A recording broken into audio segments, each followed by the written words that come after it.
I've always been a creative person, and I think that I find it feeds my soul. And in my life, I've actually had a studio in my home in Texas for many years, and I taught sewing and quilting.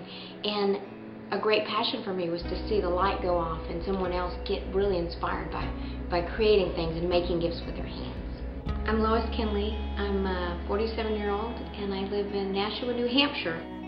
At a certain point, we moved to Oregon, and I was fortunate enough to find out about an organization that to me was a life-changing thing. Coffee Creek Quilters is an organization that was started about 5 or 6 years ago by a lady who had heard about a program in California where they went into the prisons and taught inmates quilting as a way to integrate them into society.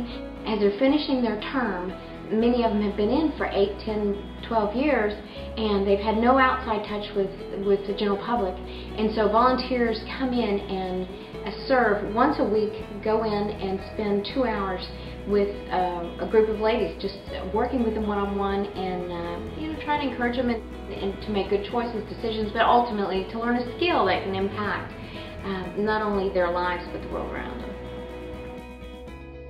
In the process of teaching them, I remember we have something called a rotary cutter that cuts the fabric, and it's really just, it's like a pizza cutter, but it's a very sharp blade. I hand it to them open, and they would just look at me with this like, oh my gosh, you're trusting me? And I would tease them. I said, I want my fingers back when we're done with this. I loved being involved with this organization because I felt like not only was I giving back, but I was making an impact in somebody's life. And just to get one person to change a path or a direction for me was huge. It was huge because it was like you're stitching the fiber of who they are and who they can be. Because quite often it was, it was as if I stumbled upon women that were torn and tattered and had made decisions that were wrong, and I got an opportunity to go in and make friends with them and tell them, sweetie, it's all about making the right choices. And the fact that they, as some of them as parents, could make the same choice and they could break a cycle that had begun is huge for me.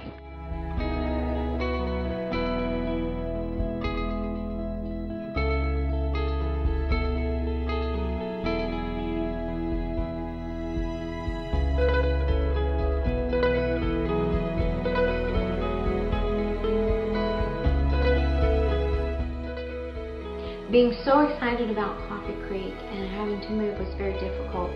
I have to say, I have been in New Hampshire long enough to find a group of creative women, and I would love to find something like this that we can do again in that area now to make an impact from the West Coast to the East Coast. It'd be great.